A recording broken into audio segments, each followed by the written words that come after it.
Assalamualaikum warahmatullahi wabarakatuh. Nama saya Zea Kansa Zakia dari kelas 10 Bahasa, absen 35. Video kali ini saya akan mempresentasikan tentang peristiwa Fatu Makkah. Perebutan kembali kota Mekah oleh Nabi Muhammad SAW. Itulah peristiwa Fatu Mekah. Peristiwa ini terjadi pada tanggal 10 Ramadan 8 Hijriah, di mana Nabi Muhammad SAW dan 10.000 pasukan bergerak dari Madinah menuju Mekah. Diawali dengan Rasulullah SAW mengirimkan utusan kepada kaum kafir Quraisy dengan misi perdamaian dan beberapa usulan sebagai berikut. Yang pertama, orang Quraisy harus menghentikan persekutuan Bani Bakar. Yang kedua, orang Quraisy harus mengganti kerugian atas jatuhnya korban dari suku Khuza'ah. Yang ketiga, orang Quraisy harus menyatakan pembatalan terhadap perjanjian Hudaybiyah. Kaum Quraisy pun memilih alternatif ketiga. Kenyataan ini membuat Rasulullah SAW menyiapkan pasukannya untuk melawan kafir Quraisy. Abu Sufyan merasa menyesal dengan menyepakati pembatalan perjanjian Hudaybiyah. Para pemimpin pasukan selama perjalanan dari Madinah ke Mekah. Yang pertama ada Khalid bin Walid yang memimpin pasukan memasuki Mekah dari bawah. Yang kedua ada Zubair bin Awam yang memimpin pasukan memasuki Mekah dari atas Bukit Qada.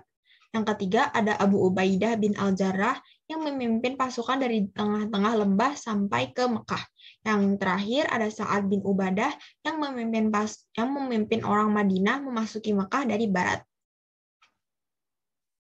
Melihat jumlah kaum muslim yang demikian banyak dengan diiringi suara takbir, orang-orang kafir Quraisy tidak mampu berbuat apa-apa. Dalam hatinya timbul ketakutan jika kaum muslimin akan membalas dendam kepada penduduk Mekah karena telah diusir dari tanah kelahirannya. Namun ketakutan itu tidak terbukti dengan sikap kaum muslimin yang memasuki kota Mekah dengan damai dan akhirnya pasukan muslimin memasuki kota Mekah tanpa perlawanan. Rasulullah SAW enggan memasuki Ka'bah sebelum dibersihkan dari segala bentuk kemusyrikan dan kedurhakaan. Beliau memerintahkan untuk menghancurkan patung atau gambar yang berada di dalam Ka'bah. Setelah bersih, barulah beliau memasukinya bersama Usamah, Bilal, dan Utsman bin Talha, pemegang kunci Ka'bah. Dalam kesempatan itu juga, Rasulullah SAW memerintahkan Bilal bin Rabah untuk naik ke atas puncak Ka'bah dan mengumandangkan azan untuk pertama kalinya di Mekah. Setelah penaklukan kota Mekah, manusia berbondong-bondong memeluk Islam. Pada tahun ke-10 Hijriah, Rasulullah SAW melaksanakan ibadah haji dan itulah satu-satunya ibadah haji yang dilakukan beliau bersama 100.000 orang. Nabi Muhammad bermurah hati kepada pihak Mekah dan memerintahkan untuk menghancurkan berhala di sekitar dan di dalam Ka'bah.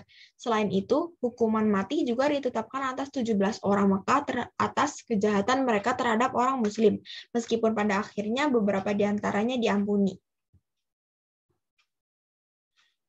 Sekian presentasi dari saya. Maaf jika ada kesalahan kata atau kesalahan pengucapan. Terima kasih sudah menonton video ini.